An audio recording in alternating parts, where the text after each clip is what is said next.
Samia. Wanjala. Nenga sina gende yo na tata. Mukuru batufunda no senganga zala jama na mlenzi boy. Bamututa na mayumba. Tata batunuli de boy. Akwe kigambo cha luzungu. Agama boys ruli ndindi lagi kebandi yanjuli kebo. Ngachatekeza ndi mwana mlenzi lagi kera yanjuli kika. Kisa kutegereza tata. Oyetegereza mwana mlenzi boy. Tata nangaya ne mujja mwe koti.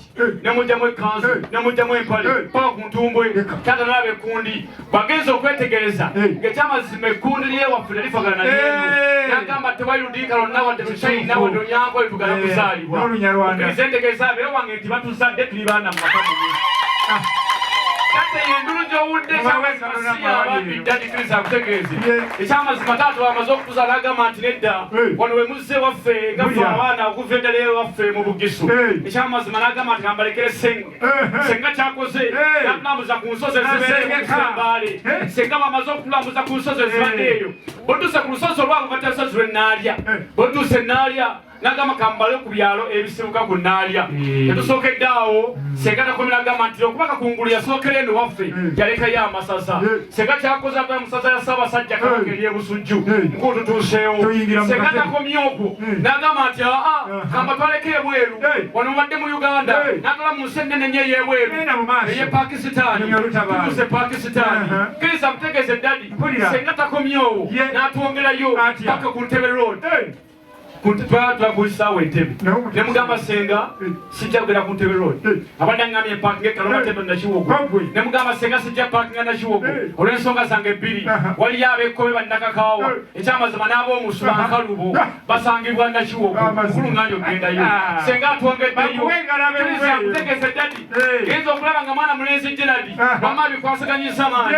Senga n'atwongerayo. Tutukidde bwayiise. Ekibadde bwayiise bano bakigubire engalo.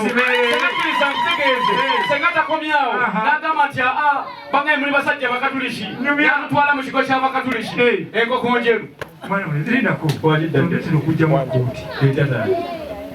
Ebigambo byeyogera bintuuyanyiza. Mujja wajjajja yandoga. Genda maaso. Kristo amutegeeze taata Senga bw'atwongeddeyo paka enkoko njeru ekibadde kibadde kijjuli. Senga takomyawo n'agamba nti nedda nkyabatwala nkyabalambuza n'atutwala ewa pulezidenti. Lwakitula. Ne mugamba Senga nze sijja kugenda Lwakitula. Nange kyenkoze mbagambye Senga entula zammwe munaazirya ekyeggulo tuzibalekedde. Kristo amutegeeze ddadi bamubuuza taata nti olidde ku mpombo okuva lwe nazze wano sinnalya ku mpombo nzirabyeko obulabi era ndiddemu nkoko empombo zammwe ezibalekedde. Kristo amutegeeze taata tetukomye okwo nze empombo kenzirabyeko gigyemu nkoko enkoko yo ngiridde empombo zammwe munaazisigaza. Senga abadde atwongerayo n'atwetula mukulu we ddadi aledde mukulu we olwo Namamonde ne mugamba nedda oyo sijja mukwatako alina muganda we. Kristo amutegeeze taata ekyamazima lwakuba alina muganda we Kakeeto tubalekedde lumonde wamwe munaamulya ekyeggulo ffe tumukuteeko. Kristo amutegeeze mukulu nja kutambulira ekyamazima tugenze musasawase Kabaka wano nankulabye mu Katooke tutuuse Katooke tetukomye okwo ne tugenda e Busoga mu Mutyeri ekibadde mu Mutyeri kibadde kijjubi ne tweyongerayo paka. Senga tutambulisa naye babaddeyo kakyere. Taata abaddeyo ne Kristo amutegeeze Senga abadde akyatutambuza ne mugamba Senga Kristo annyongere kwebaza kubanga nagenze omukulu kyalambula ebisangibwa Embaale mukubireeko ab'Embaale engalo abagezi amutegeeza taata mbadde nkyakutambuza taddadi ngenza okulanga omwana mulenzi Gerald taata bwamutunuulidde ngamba Senga n'agamba nti omwana asobola okugula emmere. Senga ekyamazima atunudde Gerald n'agamba Senga sooka onnyongere ekifi ekyo bulieko Gerald ngalo nga muli takomye okwo anti ajja kugula emmere takomye okwo fe twebazizza Senga tugenza okuva ekiwatule ngalo omwana mulenzi eyazza atwolekera ne mugamba yetulaga ojja kusangayo mukulu wo Wanjala atwolekedde ne tumugamba nedda otandika okugatya Bulaaka okuli amabaati ga People Power ojja kusangamu mukulu wo Wanyama ekibadde Namayumba ne Nabweru Wanjala ne Wanyama okulwanagana Wanyama awangudde.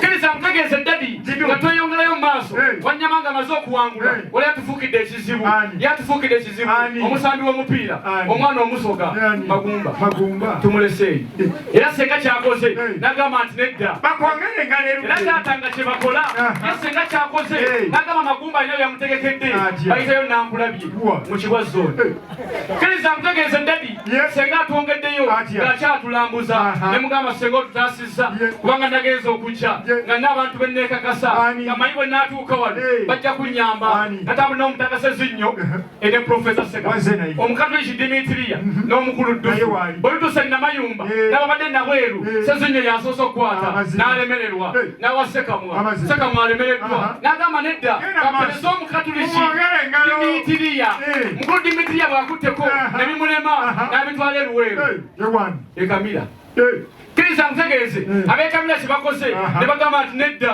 bino bikinye mutugula mu abeebaani mutuwadde amaleebwa mutuwadde amatooke mutuwadde omuceere ate ffe tukole tutya kiriza mutegeeze abeekamira kye bakoze kibadde kimu ne babiweereza Owengo Nabbuto kati kiriza mutegeeze dadi ye Nabbuto kyakoze n'akuŋŋaanya bw'akuŋŋaanyisa akanyiza kuŋŋaanya alemereddwa n'agamba nedda namukulu wange bamuyita Sebusa bw'atuuseeyo n'atandisa osensebula kati wenjogerera abali ebuye n'abali eno n'abali Namayumba Sebusa akola kati atandisa okukola era kiriza mutegeeze Sebusa takomyeko naye alemereddwa n'agamba nedda namwannyinaze yagenda e Rwanda Nabenda kati buli kyewatuwadde okuva lwetazze n'ejjira gyali Namayumba Nabenda yalina buli kimu era oyo Nabenda yagenda okusalawo kiriza mutegeeze oyo Nabenda yagenda okusalawo